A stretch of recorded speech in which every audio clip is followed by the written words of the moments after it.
Hi, I'm Amelia, and I help you make better money moves. On this channel, we break down finance into simple, practical steps so you can grow your money with confidence. Why the middle class never gets rich, even with good salaries. I want you to think about someone you know personally. Maybe it's a coworker, a neighbor, a cousin, smart person, works hard, earns a decent salary. But every time you talk to them about money, there's this quiet stress underneath the surface. They can't quite explain it. They're not broke. They're not reckless. But somehow, no matter how much they earn, they never seem to get ahead. Here's what nobody tells you. That's not an accident. That's a system. And today, I'm going to show you exactly how it works and, more importantly, how to escape it. Picture two neighbors. Same street, same kind of house, same morning routine. Both set their alarm for 6 a.m. Both sit in traffic on the way to jobs they've worked for years. Both bring home a solid paycheck every 2 weeks. On paper, their lives are practically identical. But 10 years later, something quietly, almost invisibly, separates them. One of them has investments growing in the background, real savings, options, a sense of freedom they haven't even fully used yet. The other one is still stressed, still watching the account balance dip at the end of the month. Still telling themselves, next year I'll start saving properly. Same income, completely different life. And here's what makes this so painful to watch. The person who's struggling isn't doing anything wrong. They're doing everything they were taught to do. Study hard, get a stable job, buy a house, work for 40 years. That was the plan. That was the promise. But somewhere between that promise and today's economy, something broke. And most people don't realize it until it's already cost them a decade. So let's talk about what's actually happening, starting with the trap that catches almost everyone. You get a raise.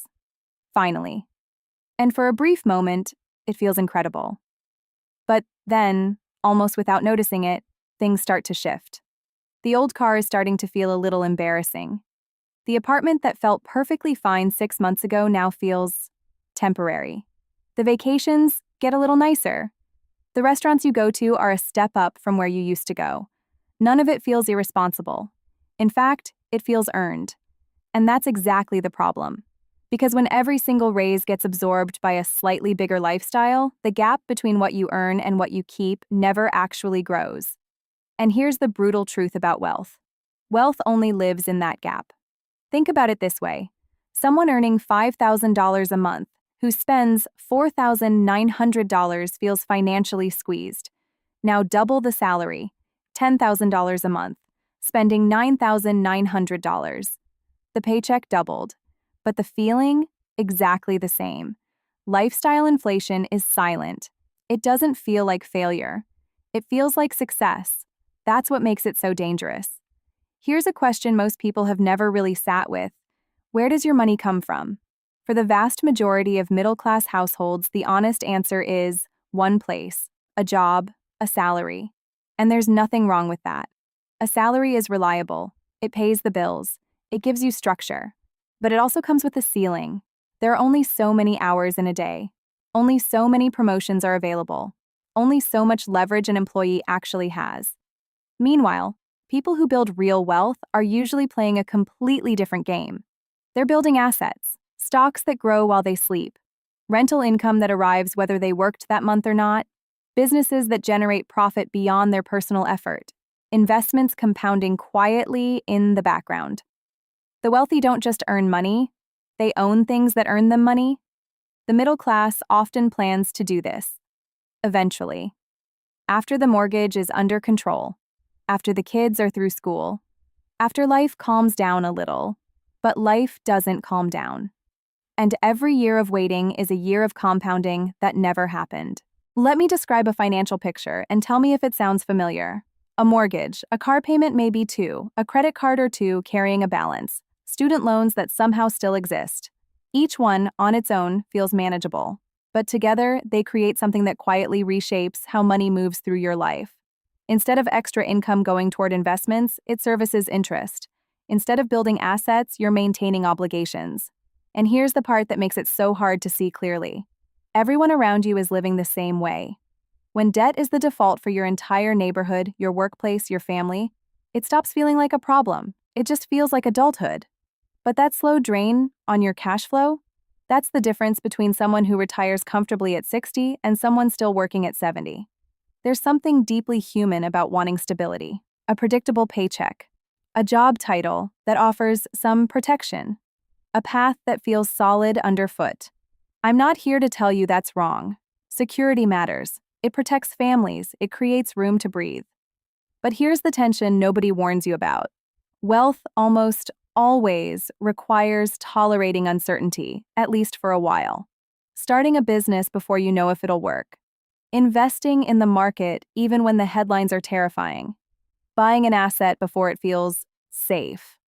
People who accumulate wealth tend to trade short-term discomfort for long-term freedom. Middle-class households are often trained by school, by culture, by family to do the opposite.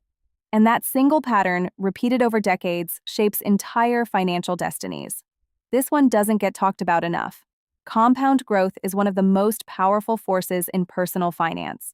But it has one non-negotiable requirement: time. If someone invests just $500 a month starting at 25 versus starting at 40, the difference in outcome with identical contributions can be staggering. Not because of discipline or intelligence, just because of when they started. But here's the reality for most people in their 20s and 30s. Rent is eating a large chunk of the paycheck. Student loans are still there. Maybe there's a new baby. Maybe there's a job change. Life is expensive and complicated, and starting to invest feels like something for later. And later always arrives. But compound growth doesn't wait. Every year that passes without planting those seeds is a year the harvest gets smaller. This is the moment to be real with the audience. Let me ask you something, and I want you to think about it honestly. When you see someone driving a luxury car or posting vacation photos from a 5-star resort, what's your first instinct? Most of us assume they've made it. But here's what the data actually shows. Many of the people driving luxury vehicles have very little invested. Their net worth is largely tied up in an asset that depreciates the moment it leaves the lot. Meanwhile, some of the wealthiest people you'll ever meet look completely ordinary. Modest cars, unremarkable houses, no designer brands. One group is displaying wealth, the other group is building it. And in a world that constantly rewards the performance of success, the Instagram post, the dinner at the trendy restaurant, the upgraded lifestyle, choosing to build quietly instead of display loudly is harder than it sounds. But it's the decision that changes everything. So if these traps are so effective at keeping smart, hardworking people financially stuck, what do the people who actually build wealth do differently? First, they protect the gap. When income rises, they don't immediately upgrade everything around them. They redirect a meaningful portion of that increase toward assets. The lifestyle improves, yes, but the investment base grows faster. Second, they start before they feel ready. Not when they have a lot to invest. Not when life calms down. When they have something, even something small. Because the math of compounding doesn't care about your comfort level. It cares about time.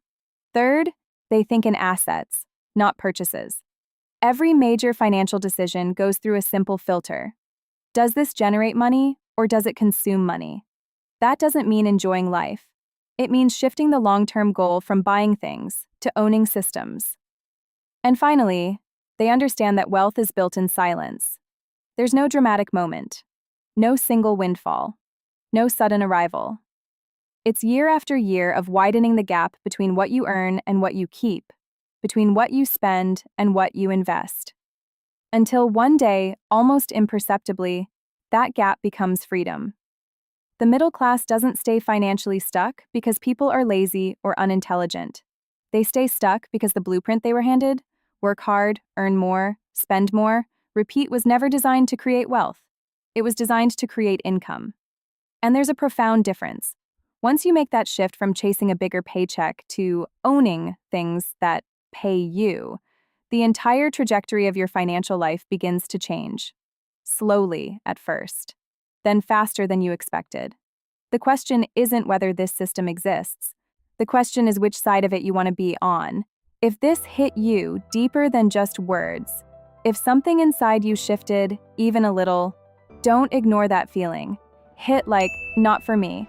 but so this reaches someone else who's silently struggling. Drop a comment.